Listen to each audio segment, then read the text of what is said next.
Hello, friends and fam, and welcome back to Fandom Frontier. I am your host, as always, Handsome Dave. And guys, I missed you. I know I missed last month. I will be getting into why I missed last month. There is a very, very good explanation for it. I'm very sorry, but life got a little busy. So, without further ado...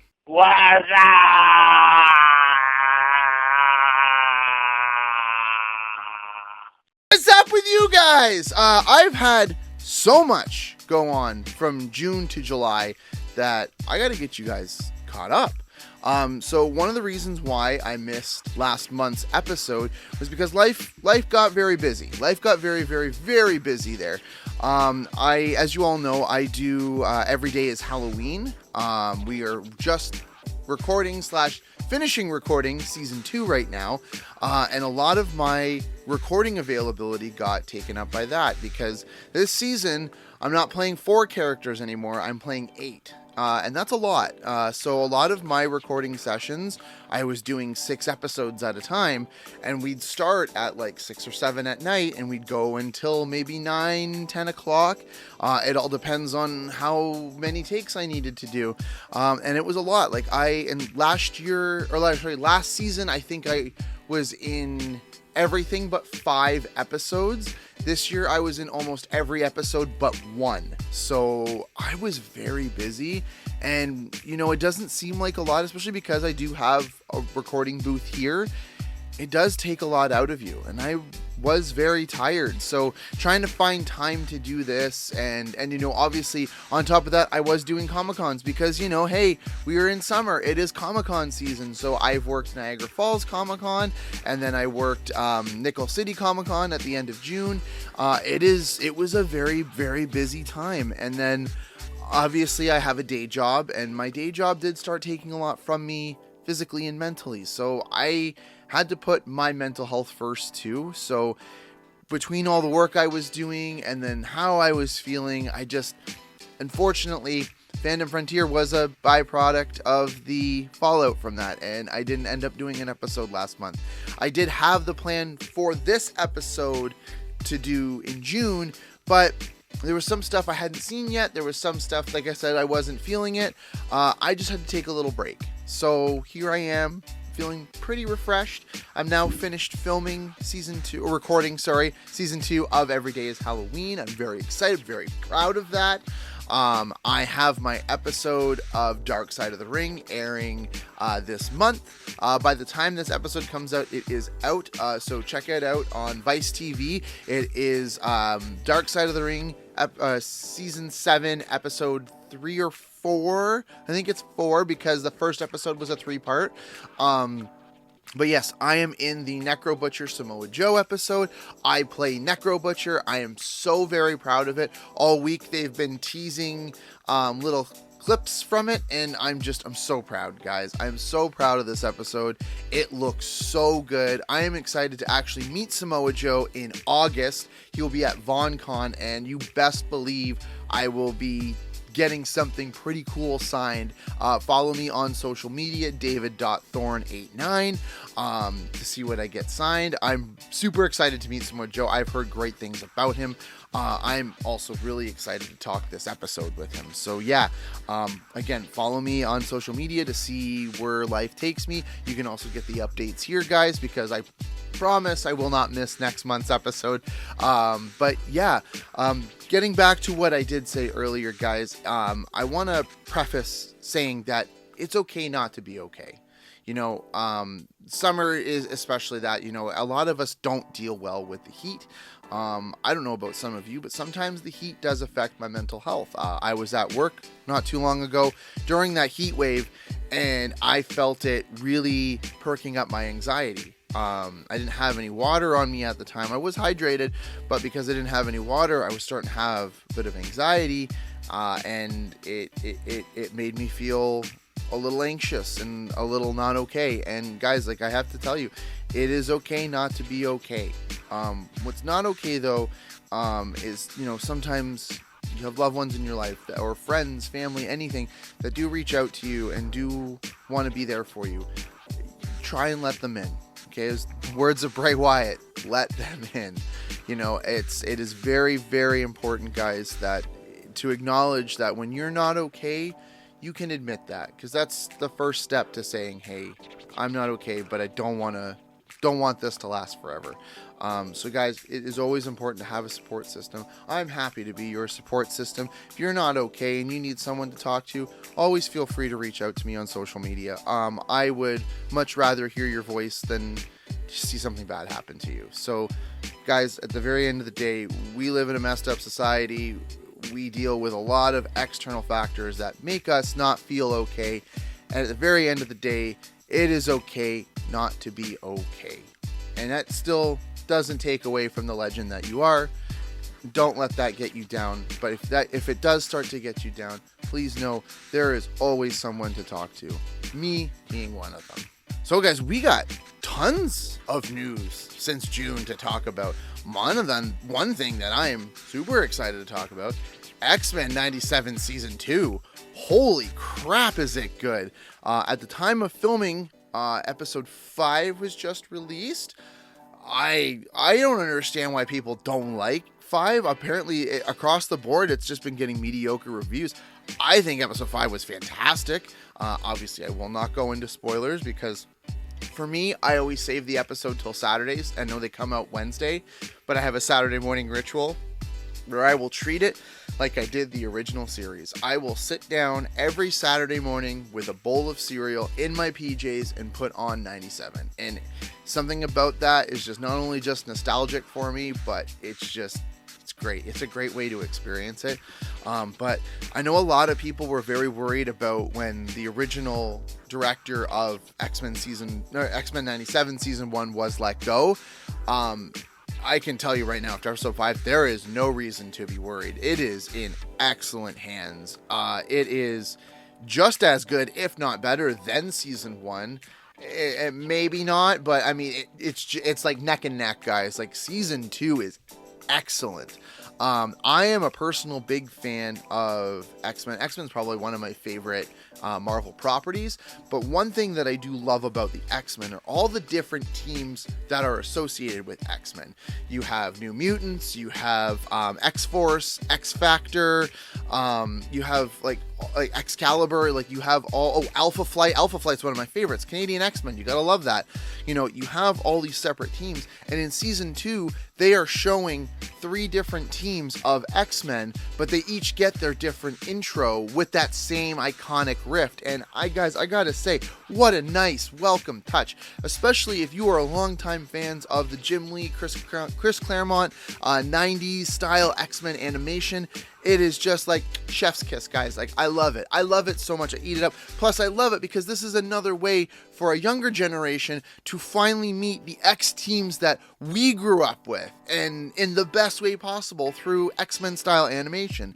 It's just so exciting. I get excited every Saturday morning for this. But yeah, I am loving Season 2. Season 2 is excellent. It aired on Canada Day with, I think, 2 or 3 episodes, something like that.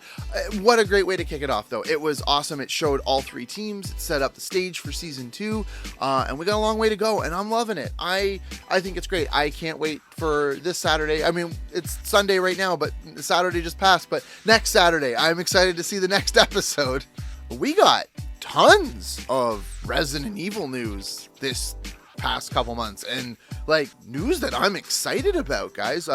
One of the big ones, Code Veronica. Finally, we're getting it. We're getting a remake for Code Veronica, and I am beyond excited because this was one of those Resident Evil games that I had for PlayStation 2. It was Code Veronica X. So Code Veronica originally came out on the Sega Dreamcast, and then it ported to PlayStation. Code Veronica X was one of those games that was so challenging and difficult, so it was so satisfying, and it took me months to beat because the difficulty spike in this, especially when it comes to the bosses, is just unprecedented. Like, it was crazy at the time, and it took me so long, and now they made the announcement, and it's in that new Resident Evil 2, 3 remake of 4 era where it's really dark. Like, it's really dark. Like, I'm really excited to see what they keep and what they do different in the, compared to Code Veronica from the past to now. There's so much. Like, one of the bosses that really stands out is Nosferatu. Like, this guy is creepy, and it's the Ashford's father. I really, really hope that they give him the proper remake treatment. Like, this could be done so well and so disturbing. Like, can you imagine a pitch black boss battle with him? Because it doesn't matter, he's already blind, but you have to try and escape him as well as take him out at the same time. And you just hear those like grunts and growls that he has, and just pitch black.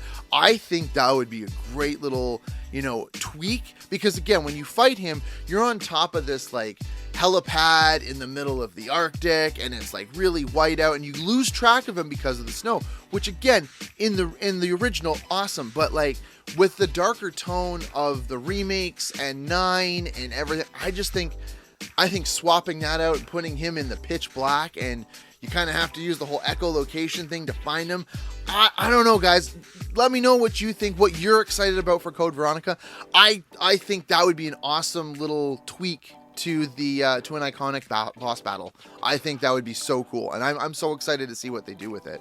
From the world of Zach Krieger's Resident Evil movie, we officially got the runtime for Resident Evil, the movie, coming out in September, and it is 1 hour and 35 minutes. Now, that seems a little short, but I think that's really great, because I think if there's too long of a runtime, you're not gonna, I don't know, I think this is still in good hands. I think that an hour and 35 minutes for a Resident Evil movie that's not particularly a Resident Evil movie, that will potentially be a Resident Evil movie, I don't know, something about an hour and 35, I think that's good. I think it's going to be good.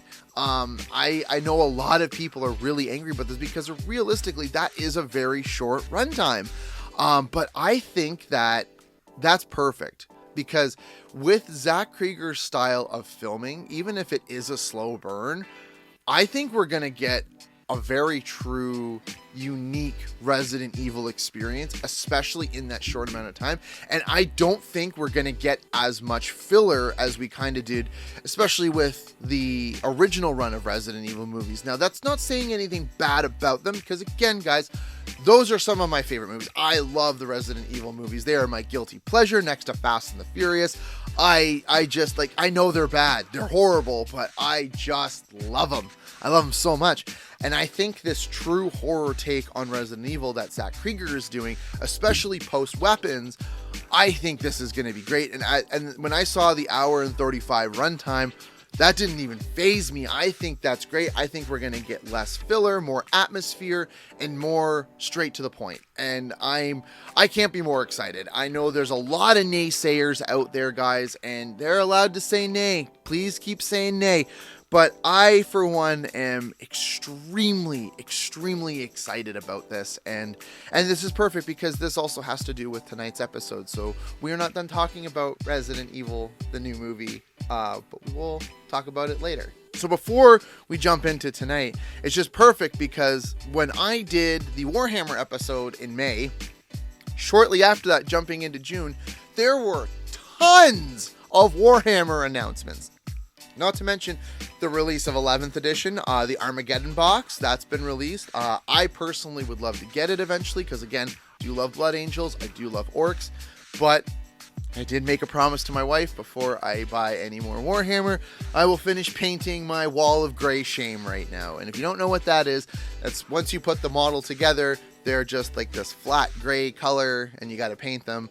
I have all my Warhammer put together. I just got to paint them. I just got to get around to it. I'm finishing off my Marvel Crisis Protocol first, and then I'm jumping into my Warhammer. I got to stay focused, and ADHD brain, guys. I'm sorry. I can't help it. But again, getting back to what I said, Warhammer had massive announcements, and not just for tabletop, but for digital as well, for video games. We're getting Bolt Gun 2. I cannot be more excited about Bolt Gun 2. I love the fact that they are running not only Space Marines, but you got nuns with guns, guys. You got 2 interchangeable characters. It looks like we're getting a crap ton of more Chaos enemies to fight. I'm so excited for that, even though, hey, I do love my Chaos. My Chaos are my people. I do like fighting them from time to time, though. It kind of makes it interesting. We got a huge announcement in Total War. Total War is a strategy game coming out for PlayStation 5, Xbox, and I believe the Switch. I am super excited about that. It will be my first real-time strategy game I buy for a console since StarCraft 64. It just doesn't translate well on consoles, but I think, guys, this one's going to be in good hands. I'm very excited for Total War. It does look very interesting. There were also tons of other games announced in the Warhammer umbrella, but we were only given little teasers of it. So I am very excited for the future of Warhammer, especially on digital platforms. It looks great. I love that it is now officially getting a love and attention that it's always deserved.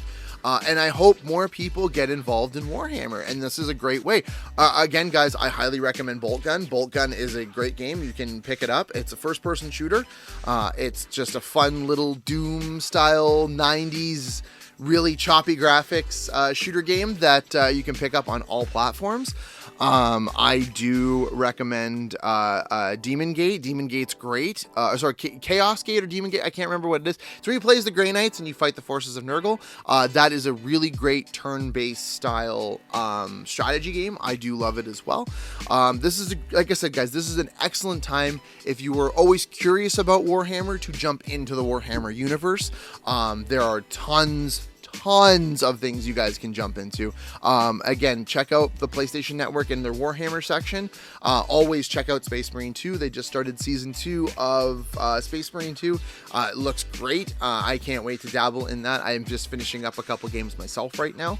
But yeah, guys, tons of Warhammer stuff coming. So if you got excited after last episode that I did, now is your time to explore the world of Warhammer, and on a budget. You don't have to spend shit tons of money like I have on Warhammer. You can actually jump in digitally, and then there are cheaper options for tabletop if you're interested in playing tabletop. So yeah, guys, I think we're living in the age of Warhammer now, and yay, love it. So guys, if you clicked on tonight's episode, you'll know that this is actually kind of a sequel, kind of a reboot, kind of, well, you know, living that best horror life. We are doing an episode on horror, and not just horror in general. We're talking about the modern horror renaissance that we are living in. And it is long overdue that we've got here, and I am so beyond excited. I have talked to several of you outside of the podcast about what we are experiencing with horror and directors of horror, and I have been dying to do this episode for a while. There has been a ton of horror content come out in the last couple years, and not just horror content, but excellent horror content. And I mean blockbusting groundbreaking horror content, guys. This is an excellent time to be a horror fan, and you know, that just shows that horror will always be relevant. It is symbiotic with theaters, I find. The best way to experience horror, I will always say, is in theaters. And the best way to do it is be scared with other people, especially strangers. You guys get to bond with other people, get to scream with other people, and it's safe, it's fun. I think this definitely correlates to the rebirth of movie theaters. You know, as you all know, I've been a huge supporter, both my wife and I, of Westdale Theater. That's where my wife and I got engaged, and you know, even the Playhouse Theater here in Hamilton, and they show the classics, you know, and that's how I love to experience these. But now we're getting those same style and those legendary movies, well, not redone, but that same tone and that same quality in modern horror, and we're able to return to those big theaters as well and see that same quality that we've grown up with and that we've shared with other people and that we've experienced with strangers in theaters. And it's an amazing time for horror and content of horror to be released. And I'm so excited to talk to you about this tonight, guys.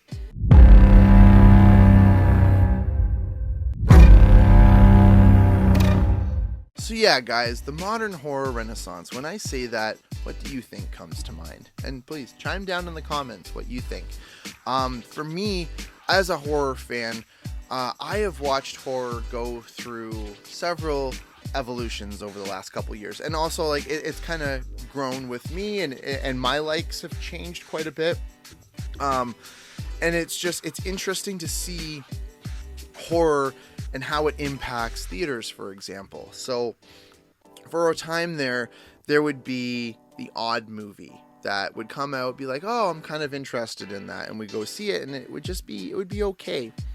The problem was there wasn't a lot of creativity.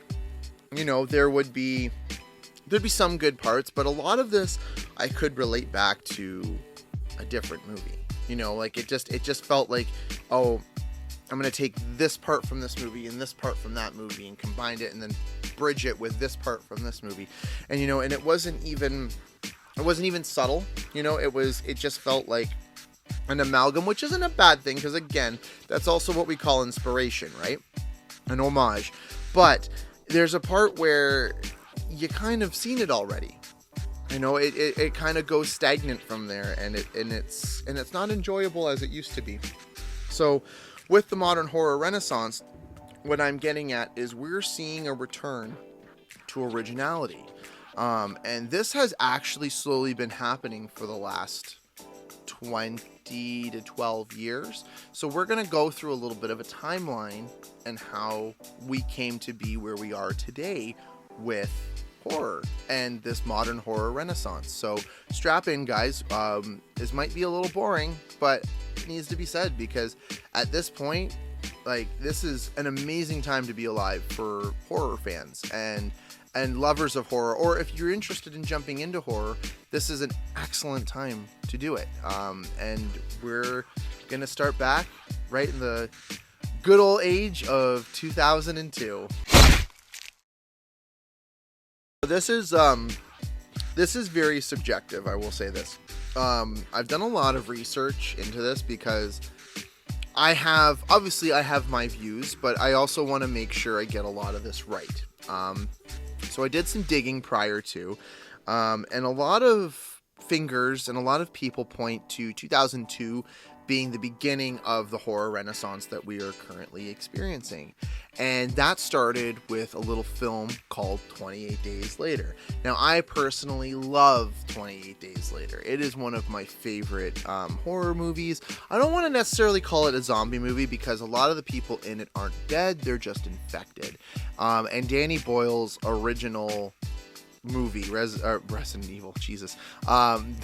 Danny Boyle's original script and product of 28 Days Later really holds true to that. It is shot on such a low budget, but so hauntingly disturbing and anxiety-inducing. And if you've seen 28 Days Later, you understand, like, this is a terrifying movie, and a lot of it is done in shadow, and a lot of it is done just with sound, and, you know, just that gritty use of camera work that they use. This was seen at an international release. This was a huge movie back in the day. I remember that I went to go see it in theaters, and I was actually turned away because I think at the time I was just grade 8 or grade 9 when this first came out. And I was turned away because I was too young. And I was like, well, now I want to see it even more. So I waited till it came out on DVD and I rented it. And what I experienced from this was, I want to say, a horror awakening, because obviously at the time I did love horror movies. I greatly loved horror movies. This, though, was a horror movie that sparked creativity, because this, from here, I couldn't get enough. Because, I mean, I was shown Jaws and Alien when I was a kid. Like, I think I was like 4 or 5 when my dad showed me Jaws and Alien. It was the same summer. And ever since then, I was hooked. I was absolutely hooked on horror. And I almost said Resident Evil again. 28 Days Later did something, because it really sparked that creativity through film.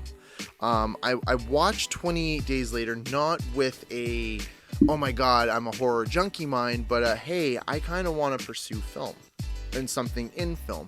And that led me to where I am today. Like, I'm working on directing a movie soon. I'm working on a script. I'm an actor, you know, like, and I feel like I can attribute a lot to 28 Days Later, but I feel like that was an indie movie, especially from horror, that received so much traction that it really exploded, and it really started that, you know, this gritty style of filming does have a place in Hollywood and does have a place with fans. And then we get into 2004, where we see the release of Saw, the original Saw movie, and it was directed by a household name and a legend of horror now, James Wan. James Wan has gone on to do so many other projects, like, unbelievably, and a lot of them have to do with horror. The man does know horror very well, but Saw opened a door to this very grotesque mind game, literal physical game too, that we hadn't seen before in horror. So to go from something like 28 Days Later to Saw was very interesting, and again, very low budget, shot all in one room and on like a soundstage too. But like, again, these low budget movies got people talking, like the twist at the end. Now, both Saw and 28 Days Later have gone on to spawn series. I think the 28 Days Later series is a little bit more successful than Saw, just because you know what you get when you pay for Saw. Like, you know what you're going into, and it doesn't necessarily mean that the story is good.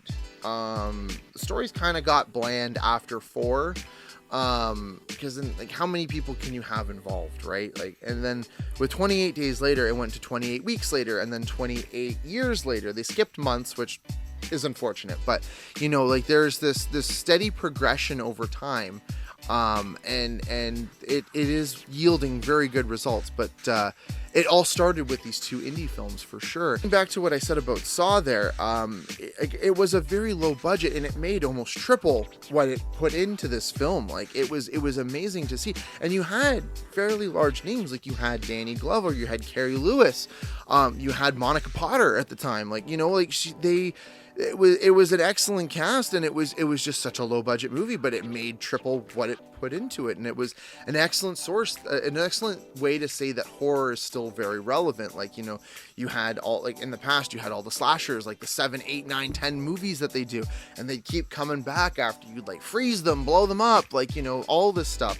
And then you have something new like this, and the twist ending, especially to Saw, is so iconic. It's so remarkable, and you could have this style of twist ending without it being so pretentious, and it's really well done. It was really well crafted. In 2006, we saw kind of a reimagining and a reemergence, I guess you could say, of a staple of horror, and that is the monster movie. All the way from South Korea, we had The Host. I'm not sure if any of you have seen The Host. It is an excellent movie about a father trying to save his daughter after she gets kidnapped from this, like, creature, like this mutant fish creature thing. It is a very well done movie, and nobody kind of was prepared for this. Like, this came out of nowhere from South Korea, and it was massive. I remember it actually took me years to finally sit down and watch The Host, because in 2006, I remember this was advertised everywhere. The Host this, The Host that. I read Rue Morgue magazine. It's a magazine out of Toronto here, very similar to Fangoria, and it had a whole read-up about The Host, and it got me interested, but I didn't actually watch it until like early 2010s for the first time. And what an amazing movie. Storyline, the plot, everything, the visuals, and again, not necessarily your big Hollywood production, because again, guys, this comes from South Korea, but it had that Hollywood popularity, it had that Hollywood attention, and it really revitalized what monster movies are in horror.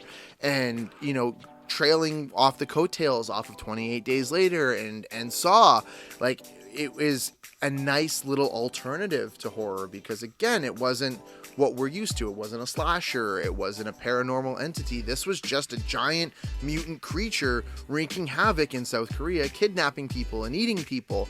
And again, it's not something new. It is a very cliche storyline for a monster movie, but to see it redone in a modern era with modern problems such as pollution and the economic crisis was really interesting. And it was something new and a twist on an old take that was so very welcome. And I remember finally watching The Host, and I just was blown away. I think I watched it twice that night because I loved it so much. In 2007, we saw the return of those drive-in Grindhouse classics with, of course, Grindhouse, written and directed by both Quentin Tarantino and Robert Rodriguez. Now, I know what you'll be saying, that this is a very mainstream movie. It is, but the way that it's done is a love letter and homage to those 70s, 80s Grindhouse features, the double features that you'd pay for in the drive-in. And these were excellent. I know that they divided a lot of people when they first came out. You either really liked Planet Terror or you really liked Death Proof. I did really like Planet Terror more, but then I actually watched Death Proof later on in life, and I actually really liked Death Proof more than I liked Planet Terror. But now I still love both. Like, I think both are excellent movies. The casting is great. And it just, that style brought back and reintroduced a whole generation to what those Grindhouse movies are. And again, you saw a lot of young filmmakers get inspired by that. You brought back the Grindhouse style art, that feel, the way that the movie flows, the writing, the dialogue, that really set the stage for modern horror. But then you modernized it and you brought it in focus so that a new generation, and this also really sparked the return and the rise of physical media. I very much am a person who collects physical media. I still collect Blu-ray, DVD, 4K, whatever. Because the demand for these movies were so huge, companies were now re-releasing them on DVD, Blu-ray, the streaming platforms as they grew in popularity. We saw huge catalogs of the 70s and 80s Grindhouse movies that, again, inspired a generation to get out and start directing and become filmmakers. And that is just so cool to me to see that horror impacts people like that on a creative level. And in 2007, we had Grindhouse to thank for that, because we had a resurgence of all the original Grindhouse titles finally available on physical media. 2008 is a great year for me, especially when it comes to horror, because this actually is one of my all-time favorite horror movies, and I love talking about it. Out of Sweden came a very beautiful and haunting coming-of-age tale about a boy befriending a young girl who isn't exactly what she says she is. And there was an Americanized version remake with Chloe Grace Moretz. The movie, of course, that I am talking about is Let the Right One In. The remake with Chloe Grace Moretz is called Let Me In, and I will say it is a very good adaptation. I like Chloe Grace Moretz. I think she is an excellent actress. She doesn't do a lot anymore, which is really unfortunate, but I think even in the remake, she was excellent. Unfortunately, the remake did slip through the cracks, but Let the Right One In is one of my all-time favorite horror movies. Might actually be in my top 10 all-time favorite movies of all time. I think the storytelling is excellent. I think being introduced to this Swedish style horror, but making it a coming of age tale, because you have a little boy called Oscar who's ostracized and he's a reject, and then you have this little girl move into this apartment complex who is walking in the snow in bare feet. And he befriends her, and the guy looking after her is her dad. And he goes out and he kills people. He brings her blood. She feeds, and she tries to keep him in his life, keep Oscar in her life, and not. But he becomes more tough. He becomes a man, essentially. And then you later find out that the person that's taking care of the little girl, her name's Ellie, isn't actually her father. It's her original boyfriend that she's had for 50 to 60 years now because she's that old. It's a very, very good story, very gruesome, very dark, but again, storytelling wise, guys, it is excellent. And again, if you do see Let Me In, the Chloe Grace Moretz movie, I do recommend it. But if you can find Let the Right One In, I 100% swear by this, guys. You have to see Let the Right One In, the original. The original is just fantastic, and it's just so well written. It is probably one of my favorites of all time. But yeah, 2008 we saw that resurgence, or that surgence of foreign horror, and Let the Right One In led that for sure. Now that we're in the 2010s, guys, we start to see the golden age of filmmaking make a return.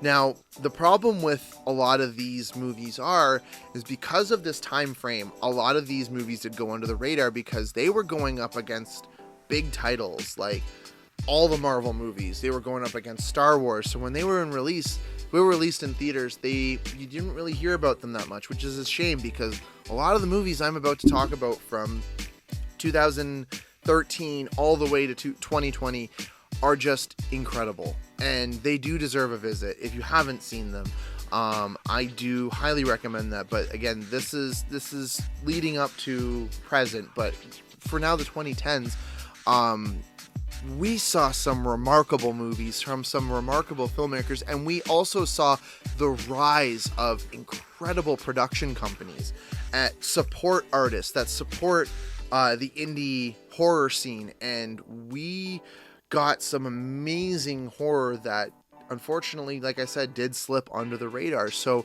I'm going to put them back on your radar tonight. In 2013, we saw the rise of a small little indie company known as A24. A24 is now a household name, but back in the early 2010s, it was just a small company, and it had an amazing little movie that it released in 2013 called Under the Skin. Now, this movie starred Scarlett Johansson. It is a really twisted and dark psychological take on shape-shifting aliens. So Scarlett Johansson essentially is an alien disguised as a woman who's preying on men. Very reminiscent of Species, but in a very dark psychological kind of way. It is a very good movie. I do recommend it just for the visuals alone, because again, with this being A24, I do preface that a lot of these movies are slow burns, and if you don't like slow burns, I totally understand that, but I for one do, because I feel like a lot of the time those movies do pay off in a huge way.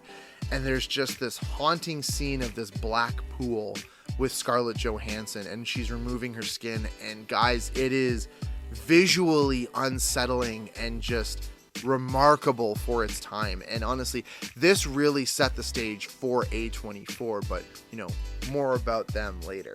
In 2014, we saw one of my all-time favorite horror movies. It is on the Mount Rushmore of horror for me, and that is a movie called It Follows.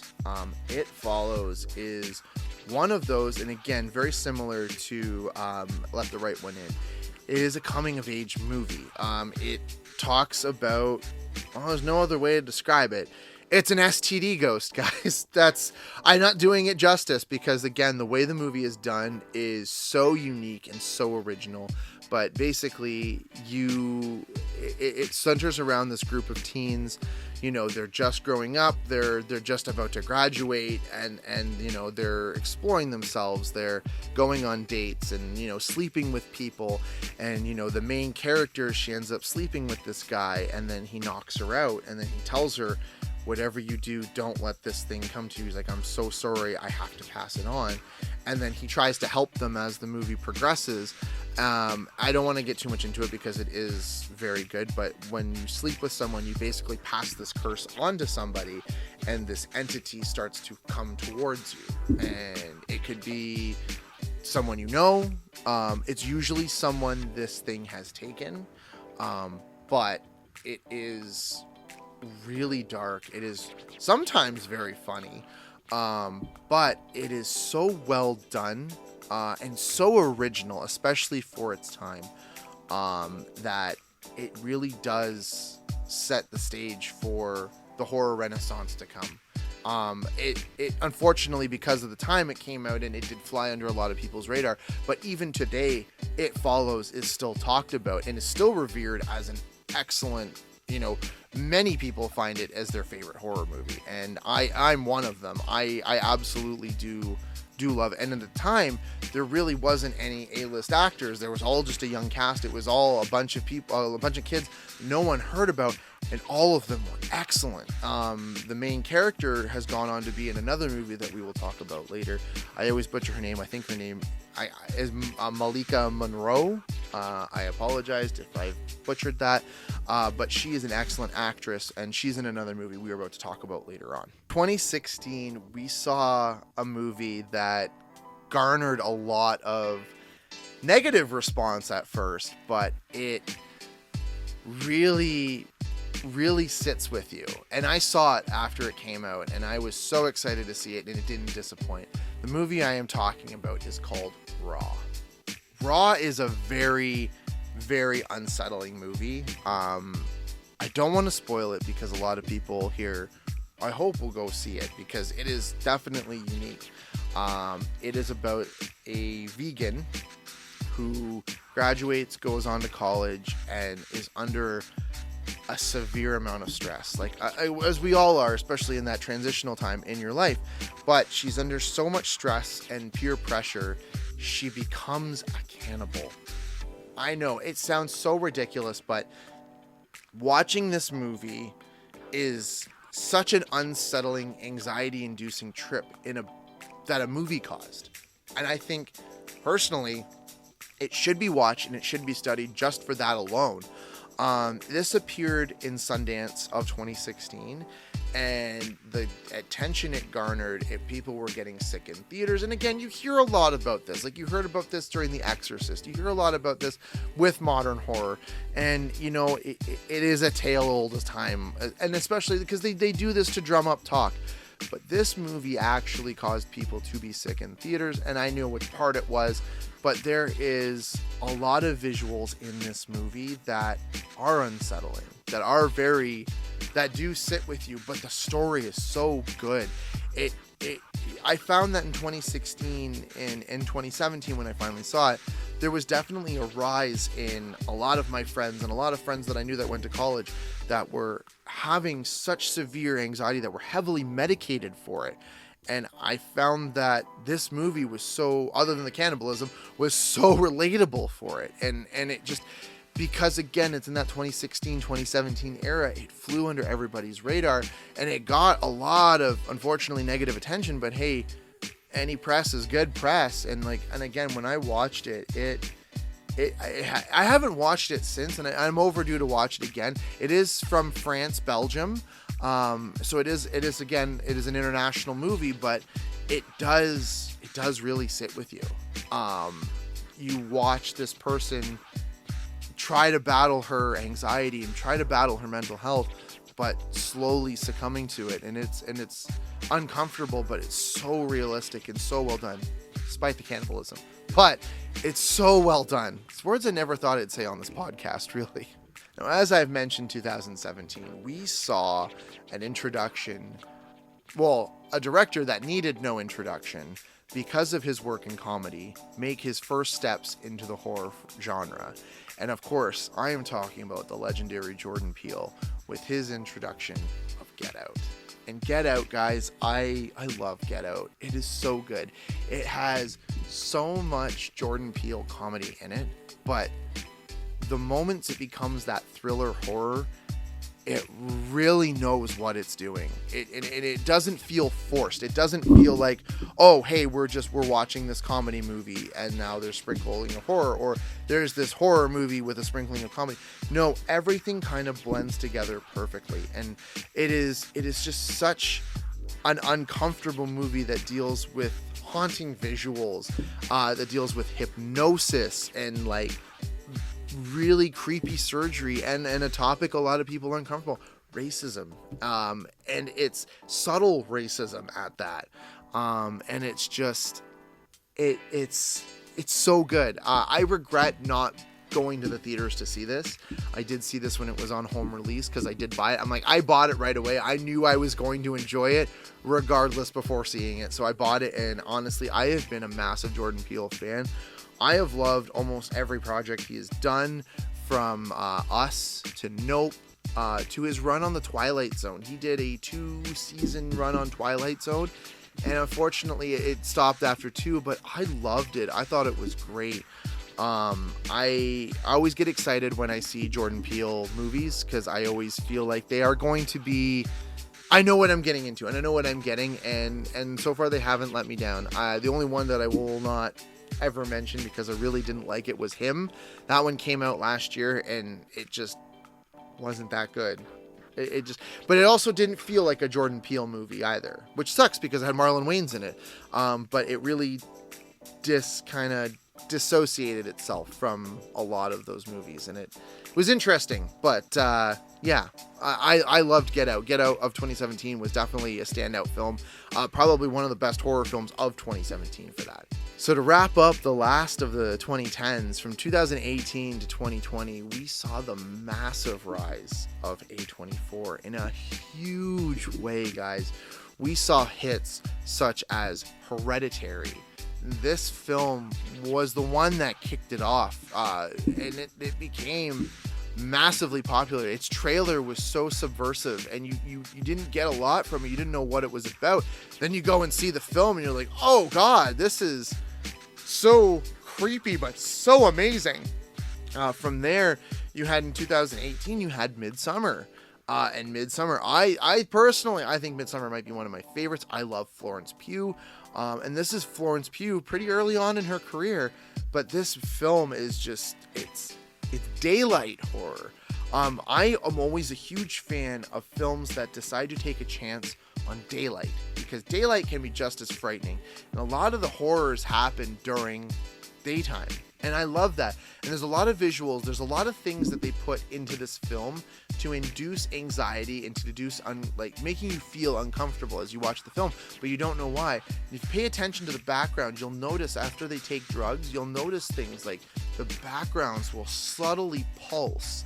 There'll be like subliminal images in trees. Like, it's a really interesting movie. If you get a chance to go back and watch it after watching it the first time, look for the subliminal stuff. You can tell like when they've been drugged or when they are on drugs, because again, they're having normal conversations, but if you look at the back, you can see it pulse. Or if you listen carefully, you can hear this very, very low octave hum, and it's unsettling.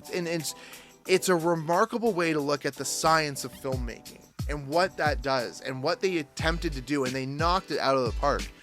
In 2019, you saw one of my absolute favorite Robert Pattinson movies, next to Batman, The Lighthouse. And I have been swearing up and down, people need to watch The Lighthouse. This is set in the 1920s, directed by the amazing Robert Eggers.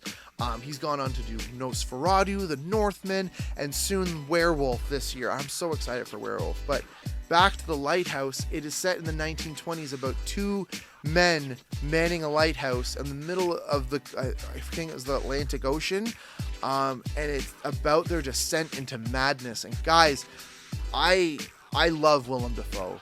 I love Willem Dafoe so very much, but this was such a standout role for Robert Pattinson, and it just solidified me. Even before he was announced as Batman, I'm just like, this man can act.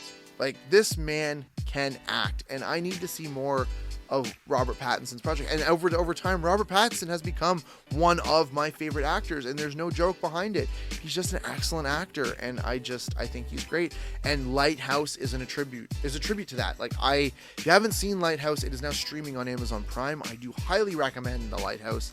I still have to show Steph that one, but it is very disturbing images and just the trip, because again, you're following this descent into madness from these two men, and wow, I don't want to ruin any more, but it is very much a Robert Eggers A24 film in the best way possible. Now, the next two films I am mentioning do come out in about mid-2020s, but I am talking about A24 right now, so I do want to mention them now. My first big one is Talk to Me. I saw the trailer for Talk to Me, and I was hooked instantly. again, it's essentially, the premise is like a Ouija board. You have this sculpted hand with all these writings on it, and the hand basically connects you to the spirit world, and you can make contact and you can talk to them, but you can only do it for so long, and weird stuff starts happening. You have to be a certain age to use it. It's really interesting. I loved everything about Talk to Me from beginning to end. This was a 10 out of 10 movie right out of the gate. And I love rewatching this because it is so well done. And guys, this is a prime example of a slow burn paying off. I will say that if you are not into slow burns, that you are not going to enjoy this movie. But if you can hold out till the very end, oh guys, what an ending. Oh my gosh, I was eating up that ending so much. And this is one movie that has been announced that there will be a sequel to. And because of how it ends and because of the premise, I think this is a prime example of why sequels are sometimes okay. Because this is a movie you can do anything with. It's very much like Smile. Smile, you can, how Smile 2 ends, you can do anything with that. And I think that is such a great way to leave it open, to leave it creative, to, you know, make it enjoyable. And again, Talk to Me is just a beautiful, creepy movie. And I loved every minute of it. And I'm so very excited for when they do a sequel, because I think the sequel is going to be just as good as the original. Because again, guys, you can do anything as long as you keep the rules the same from the original movie. I think it's going to be excellent. And following Talk to Me, I do have, from the same creators, they released a film, I think 2 years after Talk to Me, called Bring Her Back. We watched this, I think, last year for the first time, and I was so excited to see it, because I'm forgetting, guys, you know how much I love Talk to Me. I just admitted that, but everything about this movie, even like its promotional, was kept very vague, very disturbing, but very vague. And there's another movie that we'll talk about in the 2020s that had the same style of promotional stuff, but it sold me on the premise that it was from the creators of Talk to Me. The visuals were very, very haunting. They showed a lot of the visuals through family VHS tapes, and it was so interesting right off the hop. I'm like, oh, okay, this is how you get me. And it's a little bit like Pet Sematary, but not. I don't want to spoil this for you guys, because I highly recommend watching Bring Her Back. I did not think I was going to enjoy it as much as I did. And guys, this is not for squeamish people. I will be flat out honest for you, especially near the end of the film. This is not for squeamish. And guys, I will preface that there is, how can I say this without getting this video flagged? There is a bit of children getting hurt. Yeah. That's how I can say it. It does have to do with the story. Okay, it does make sense for the story. It is uncomfortable. It is very uncomfortable, but the story is really good. It's one of those movies that there won't be a sequel, and that's okay. But I do recommend, if you do get the chance, do watch Bring Her Back. It is very good, but please approach it with strong stomach. It is uncomfortable at times, but it is very, very well done.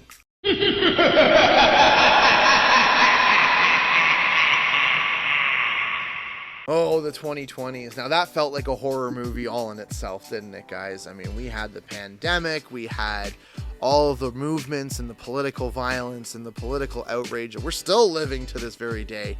It felt like a walking horror movie to begin with, but you know what? Here we are in the golden age and the renaissance of horror, and I am so excited to talk about this. To start this all off, guys, we have two things to thank that made all of this possible in the beginning, and that's streaming platforms. I'll get into that a little bit more later, but two big ones right now are Tubi and Shudder. Now, let me preface, guys, I am not sponsored by either one. I would love to be sponsored by Shudder. I would love to be sponsored by Tubi, but I'm not.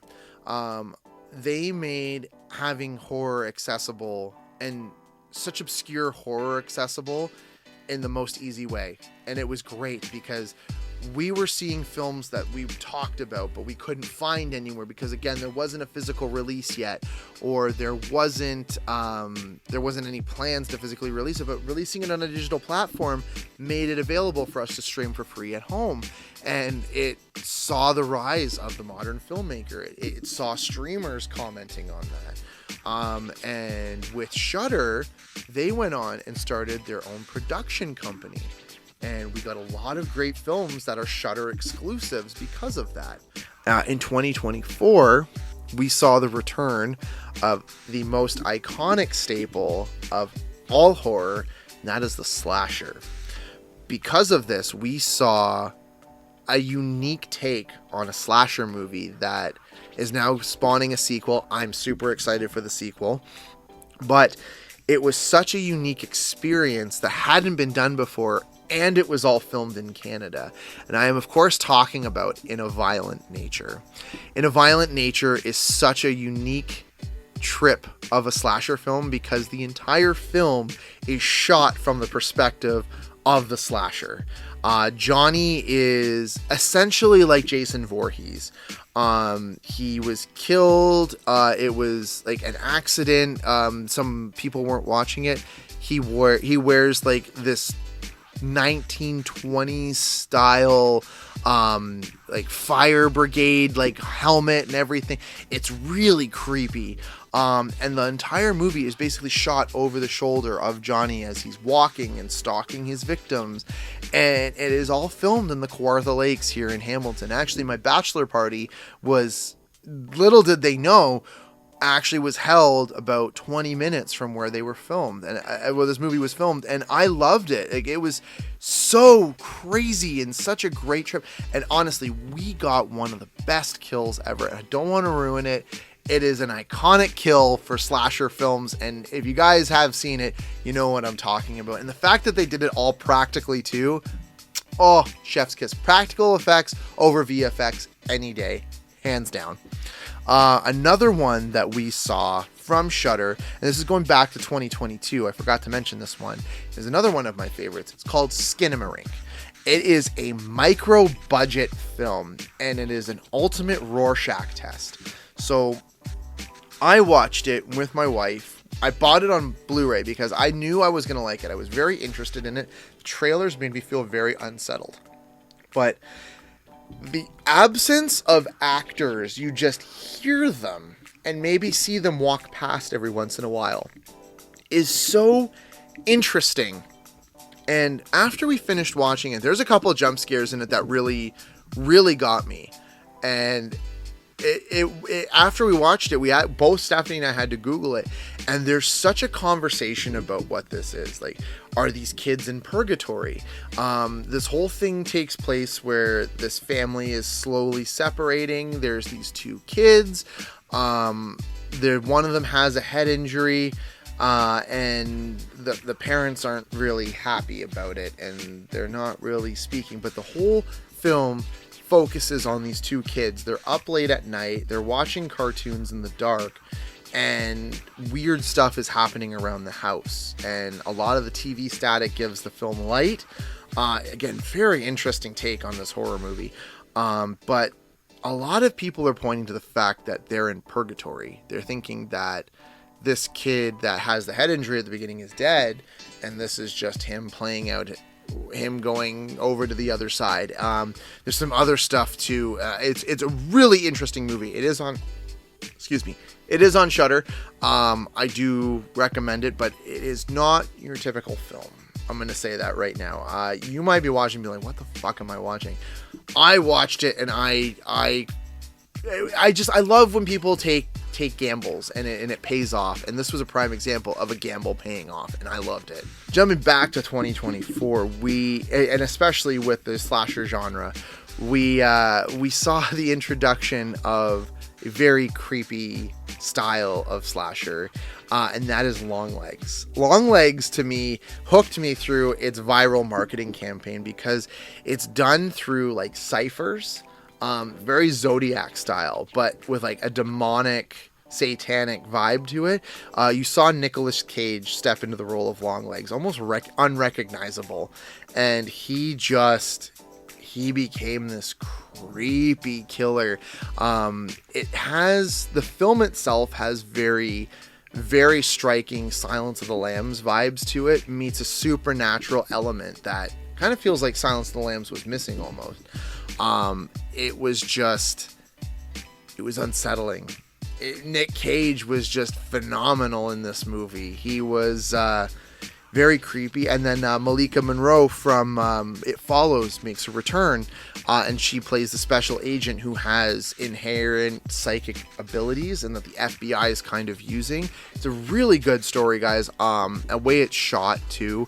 And again, it deals with this girl being estranged from her mom. It's really dark. It's really, really haunting. Guys, Longlegs was probably one of my biggest takeaways of 2024, if it wasn't in a violent nature, but just the marketing campaign they did, it just felt like the Zodiac killer, and it was so interesting. In 2025, we saw a film that really divided fans when it came to horror. And I am, of course, talking about Zach Krieger's Weapons. Now, Zach Krieger, obviously coming off of Barbarian, directed Weapons, and now he's going on to do the Resident Evil movie. Weapons is a very interesting movie that it explores the idea of witchcraft having a hold over this town. Now, it doesn't start off as witchcraft. Premises, these kids go missing at like 2:17 in the morning, and no one knows where they are. This entire classroom of kids just goes missing, and everybody's blaming the teacher. It starts off very much like a thriller. Like there's no supernatural element yet, and as the story progresses, it slowly builds this supernatural element. And then, of course, later on, but halfway through the movie, you meet this lady, Aunt Gladys. What a bitch. I think Aunt Gladys as a character is so creepy, and they have announced that they are doing an origin story for Aunt Gladys, but I think what she does, and I don't want to ruin it, because again, this also ties into another movie later on, but we'll get to it later. The magic that she uses and how she uses it is just so creepy. Like, it's unsettling, and just her look alone, guys. Like, I can see why fans love Aunt Gladys, and like she's just an icon of horror right now. So like I said, I am excited for her origin story. I did love Weapons. I thought Weapons was great. There's a couple things that I feel like didn't really get explained by the end of it, but it didn't add or take away from the story. It's not a big deal, but I would have liked a logical closure point for them. Here, tail end of 2025, well into 2026 that we're currently living, we saw something very interesting happen. We saw, like in 2017, we saw that now that comedians were doing horror, we saw streamers stepping away from the camera to jump behind the camera and start producing horror. Markiplier with Iron Lung, I haven't seen it yet, but I have heard nothing but rave reviews, and it has gotten absolutely incredible reviews from very reputable sites and companies, and it was so interesting, just an idea. And then you had Hokum by Damian McCarthy. This is apparently, I don't know if it's a sequel or if it is an installment to something else. A friend of mine saw it, and unfortunately I haven't seen it yet, but again, this is part of a whole streamer release right now, that streamers are stepping away from streaming to create films. Another one of that is Passengers by Morton Tidham. This was the whole tale. Don't pick up a hitchhiker, but there's so much more to it, and if you get the chance to see it, highly recommend it. I did see this one, and this one was very unsettling. But then we, of course, lead to the two juggernauts right now that were just in theaters and are still actually hanging on in theaters. You have Kane Parsons' Backrooms, and then you have Curry Baker's Obsession. I'm going to start with Backrooms first because this was the first one that I saw. My wife took me to go see this for my birthday because it came out my birthday weekend. I loved the Backrooms. The Backrooms is based off of a YouTube video that amazingly Kane Parsons actually directed when he was 15.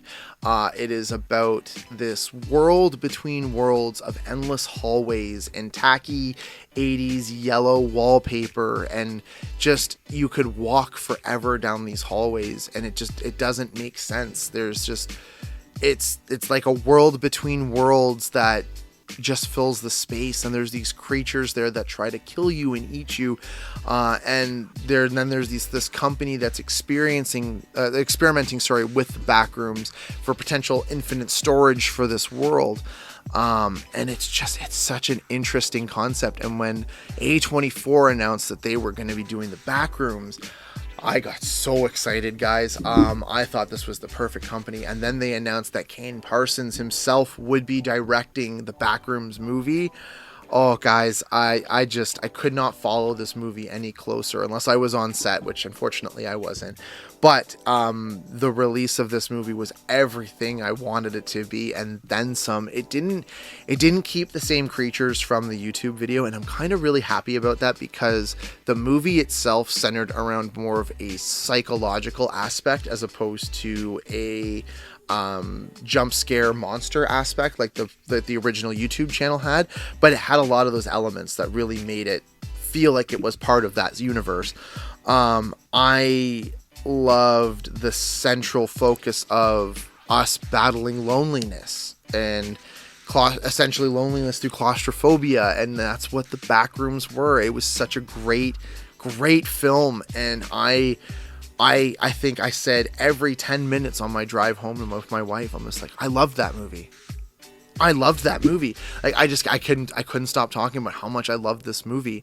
I'm very excited to see if they do a sequel, if they continue to make content. I'm excited to see what Kane Parsons does next, because honestly, this director is 20 years old and he beat out a Star Wars movie opening weekend for his film of the Backrooms. Isn't that amazing? The last one, everybody and their mom has probably heard of this film.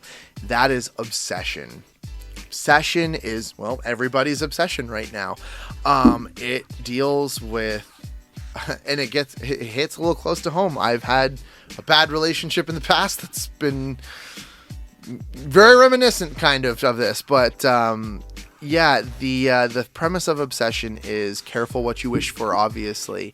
This guy really likes this girl, and she's going away to school, so he wants to get her a gift. He was going to buy her a crystal, but then he buys her this thing called the One Wish Willow. This is what it looks like. He was going to give it to her. He doesn't give it to her, and he makes a wish on it and says, I wish Nikki loved me more than anybody else in this world. He breaks the willow, and from there on is this steady descent into this crazy, unhealthy, demonic obsession with this guy. And the storyline is it's unsettling. And there's times where the real Nikki pops in and then pops back out because the thing takes control, and you feel bad because you know she's not in control, and then you're like, oh my god, she's not the real villain. He is, for making this wish. And it's just the ending. I don't want to talk about the ending because the ending is so good and happens. You think it's going to end one way and it doesn't, and then you're like, oh, okay, it's going to end this way, and then it doesn't, and you think, okay, now I'm at the ending, and then something happens, you're like, oh, now I'm at the ending. And wow guys, I'm going to say this right now, Obsession deserves all the praise that it is getting. And I'm sure people are getting sick and tired of hearing about Obsession, but guys, I gotta tell you, it really does deserve all the praise it's getting. It deserves all the money it's making. It beat both Backrooms and Star Wars, and is still going in theaters. It has been in theaters for over almost 2 months now, and it is still making money. It's now streaming. We streamed it on Canada Day. And guys, I gotta tell you, It is a prime example of something that actually might be a perfect horror movie. I very seldomly say this, but it might be a prime example of a perfect horror movie. And if you have a chance to see it, highly recommend seeing it. It's now streaming. I believe it'll be streaming for free next week. So yeah, if you haven't seen Obsession, guys, please check it out. So there you go, guys. There is my evidence to you that we are living in a modern renaissance for horror. And like the fact that I'm ending this with this too is like this, the fact that 2 independent horror films from 2 streamers beat out Star Wars is remarkable. There is your proof that art will always win, that art has a place in life, and that no matter what the big corporations use, be it the latest effects, be it AI, nothing will trump art. People will always pay to see art. And at the end of the day, horror is a prime example of art and will always have something for everyone. Tonight, I will be skipping book club. I have tons of reading that I am very far behind on. I promise next month I will have a book club for you. I have actually planned this one. But right now, guys, here's a quick word from our sponsors. Kids, Handsome Dave here from Fandom Frontier. Hey, do you like shirts like this? Or even like this? Or how about even this? Actually, I'm not even Gen X. I can just relate to the lifestyle. I'm gonna wear it. It's cool. Well, look no further. Check out Nerdcore right here in Hamilton on Ottawa Street. Nerdcore has all the answers for all your nerdy needs. Nerdcore is fully stocked and loaded to meet all those nerdy needs, with a massive variety of comics, both new and collectible, toys, clothing, and many more collectibles. It's hard not to complete any collection you've been working on the minute you walk in. Nerdcore also specializes in printed t-shirts, tote bags, ranging from your favorite fandoms, the most insane crossovers, and the most nostalgic throwbacks. Nerdcore is located at 21 Ottawa Street North in Hamilton, Ontario. Follow them at The Real Nerdcore Hamilton on Instagram. So, if you're looking for that perfect gift to blow the mind of a certain someone, or how about in the mood to treat yourself, Nerdcore, your neighborhood pop culture shop. So guys, the sun is getting low in the sky, so put away your swords, power down your consoles, and tuck away those dice. You've traveled far on your adventures, now rest your weary heads. Good night, folks. I'll see you next month. And I promise I will see you next month.